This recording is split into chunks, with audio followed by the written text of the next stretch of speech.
सच्ची और अच्छी खबर लखनऊ दर्पण news. All India Congress committee ने बड़ा कर दिया है, तो जो दलितों की लड़ाई आप लंबे समय से लड़ते चले आ रहे हैं, उसको किस तरीके से आगे कायम रखेंगे? अब वो लड़ाई और ज़्यादा मजबूती से लड़ी जाएगी, क्योंकि एक बड़ा प्लेटफॉर्म है। भारत की सबसे पुरानी पार्टी है कांग्रेस पार्टी। वो पार्टी है जिसने आज़ादी के आंदोलन का नेतृत्व किया।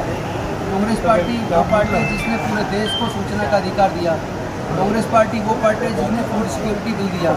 कांग्रेस पार्टी वो पार्टी है जिसने राइट टू एजुकेशन दिया। कांग्रेस पार्टी वो पार्टी है जिसने मनरेगा दिया। और कांग्रेस पार्टी वो पार्टी है जिसने 20 सूत्री कार्यक्रम के तहत वंचित वर्ग के लोगों को रहने के प्लॉट और एग्रीकल्चर प्लॉट के पट्टे दिए।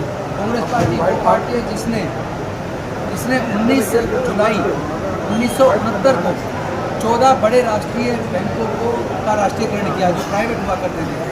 उससे पहले गांव के अंदर कभी बैंक नहीं थे, गरीब मजदूर देहात के किसान, उनको कभी लोन नहीं मिलता था, केवल पूंजीपति लोग ही उसके पैसे का लाभ उठाते थे। तो कांग्रेस पार्टी आज उसके जो नेता है आदरणीय राहुल गांधी जी, वो खुलेआम संसद के अंदर भी संसद के बाहर भी आज वो उस लड़ाई को लड़ रहे, जिस लड़ाई को कभी फुले साहब अम्बेडकर ने लड़ा, जिस लड़ाई को मानवर कांसीराम साहब ने लड़ा। आज जाति की गणना, शैक्षणिक सर्वे, इकोनॉमिक सर्वे, सामाजिक सर्वे, किसके पास कितनी ज़मीन है, कोई कितने प्रोफेशनल कोर्सेज में, कितने ग्रेजुएट है, कितने पोस्ट ग्रेजुएट है, किसके पास ज़मीन है, किसके पास नहीं है, कौन व्यापार में है। यानी एक ऐसा एक्सरे समाज का करके ताकि पता लगे कि कौन कौन पीछे रह गए, उनके लिए सरकार ताकि एक डाटा के आधार पर योजना बना पाए। आज उसी सामाजिक न्याय की लड़ाई को, हिस्सेदारी भागीदारी की लड़ाई को आदरणीय राहुल गांधी जी पूरे देश में लेकर चल रहे हैं। तो ऐसे में जब एक ऐसी सरकार केंद्र में बैठी है जिसने 2 करोड़ रोजगार हर साल देने की बात की थी, लेकिन जो बात करती थी बेटी पढ़ाओ बेटी बचाओ की, लेकिन उसने तो पिछले करीब 11 सालों के अंदर 1.5 लाख के करीब पूरे देश में सरकारी स्कूल बंद कर दिए। बेटी पढ़ेंगी कैसे जब गाँव में स्कूल बंद हो रहे हैं और दूर दराज की वजह से लड़कियों को माँ बाप भेजते नहीं थे। तो ऐसे हालात में जब स्कूल बंद हो जाएंगे बच्चे पढ़ेंगे कहाँ से? और ऊपर से हायर एजुकेशन को उन्होंने इतना महंगा कर दिया कि अगर आज कोई इंजीनियरिंग की डिग्री, मेडिकल की डिग्री, लॉ की डिग्री, मैनेजमेंट की डिग्री करना चाहे तो एक परिवार को SC, ST, OBC माइनॉरिटी तो 98 से 90%, यहाँ तक कि स्वर्ण जाति के भी 80% लोग अपने बच्चों को लॉ की डिग्री, इंजीनियरिंग की डिग्री, मेडिकल की डिग्री, मैनेजमेंट की डिग्री कराने में सक्षम नहीं है। उसके लिए 15 से 25-30 लाख रुपया चाहिए, जो लोगों के पास नहीं है। तो ये एक ऐसी सरकार केंद्र में आई है जिसने लोगों के रोजगार कब से छीन लिए। जितने पब्लिक सेक्टर अंडरटेकिंग जो कांग्रेस ने बनाया था, एक एक करके सारे पब्लिक सेक्टर अंडरटेकिंग बेच दिए, आधे से ज़्यादा रेलवे बेच दिया, सारे बंदरगाह बेच दिए, एयरपोर्ट सारे प्राइवेटाइज कर दिए, आधे बैंक बेच दिए, इंश्योरेंस कंपनियाँ बेच दी, गैस कंपनियाँ बेच दी, पेट्रोलियम कंपनियाँ बेच दी, सब कुछ बेचा जा रहा है। ऐसे में इस देश को बचाएगा कौन? इस देश में शिक्षा को भी आपने छीन लिया, रोजगार को आपने छीन लिया, ऊपर से ठेकेदारी प्रथा ला के और लेटरल एंट्री ला के आपने नौकरी के अवसर बिल्कुल ही खत्म कर दिए। इस लड़ाई को अगर कोई लड़ रहा है तो राहुल गांधी लड़ रहे हैं, सामाजिक न्याय की लड़ाई को। इसीलिए मैंने राहुल गांधी जी के साथ कंधे से कंधा मिलाकर इस सामाजिक न्याय को लड़ाई को लड़ने के लिए मैंने कांग्रेस को ज्वाइन किया था। और मुझे खुशी है कि उन्होंने मेरे ऊपर भरोसा किया और मेरे ज्वाइन करने के 9 महीने बाद मुझे ये मौका दिया कि मैं SC डिपार्टमेंट का चेयरमैन बनाया और पूरे देश के इस दलित समाज को, वंचित समाज को एकजुट करके इनके हक अधिकार की लड़ाई को हम लोग पूरे देश में लड़ेंगे।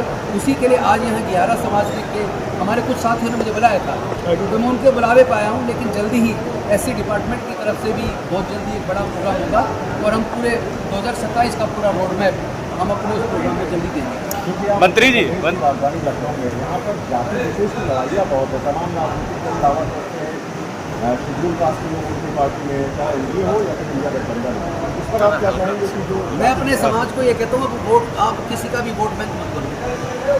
किसी राजनीतिक पार्टी का वोट बैंक बनने से पहले ये देखो कि अब तक जिन जिन सरकारों की सत्ता रही है उन्होंने आपको क्या दिया और कौन सी सरकारें रही हैं जिन्होंने आपका सब कुछ छीन लिया। कौन है जो आपके लिए लड़ सकता है? कौन है जो राष्ट्रीय स्तर पर संसद के अंदर भी, संसद के बाहर रोड पे भी जो आपके लिए लड़ने का मादा रखता है, जो आपके बच्चों के भविष्य को अच्छा बनाने का संकल्प लेके काम कर रहा है, आप उसके साथ खड़े हुई है। अब समाज को बंटने से काम नहीं चलेगा, समाज को एकजुट होकर लड़ाई को लड़ना। केवल उत्तर प्रदेश नहीं, पूरे देश के अंदर शेड्यूल्ड कास्ट जाति के लोग ये महसूस कर रहे हैं कि उनका जितना भला कांग्रेस जब तक मजबूती तब तक हो गया, क्योंकि उस वक्त तो केवल वजीफे के पैसे से बच्चे पूरे साल की फीस देके इंजीनियर बन जाते थे। 2 जोड़ी कपड़े भी बनवा लेते थे उसी वजीफे के पैसे से। आज वजीफा खत्म हो गया है। स्पेशल कंपोनेंट प्लान फंड का जो पैसे का जो प्रोविज़न किया था सरकार ने, ट्रैवल सब प्लान का जो ट्रैवल के लिए फंड का इंतजाम किया था, वो सारा इस भारतीय जनता पार्टी की सरकार ने ट्रैवल सब प्लान, स्पेशल कंपोनेंट प्लान बिल्कुल लगभग खत्म कर दिया है। एजुकेशन का बजट गिरा के 3% से भी नीचे ले आए, हेल्थ का बजट 2% से नीचे ले आए। तो शिक्षा से वंचित कौन हो रहा है? सबसे ज़्यादा उसकी मार इस देश के आदिवासियों, दलितों, अति पिछड़ों, वंचित वर्ग के लोगों के है। मोदी जी जो तमाम राजनीतिक मंत्रियों से बोलते हैं कि जो खजूर साहब का योगदान है वो अलग अलग पार्टियाँ इस्तेमाल करते हैं, हम सबका काम विकास करते हैं। नहीं, वो केवल जो कावड़ लेने जाएगा उसको पुष्प वर्षा करेंगे, लेकिन जिसके मुंह पे पेशाब किया जाएगा, जिसकी बहन बेटी की इज्जत लूटी जाएगी, जिसके युवाओं का कत्ल कर दिया जाएगा, जिसको घोड़ी के बारात निकालने पर मारा जाता है, उस पर कभी उन पीड़ित परिवारों के साथ ये मुख्यमंत्री योगी जी कभी साथ खड़े नहीं होते। बल्कि जो उत्पीड़न करने वाले उनके तार कहीं ना कहीं योगी जी या उनकी पार्टी के लोगों से।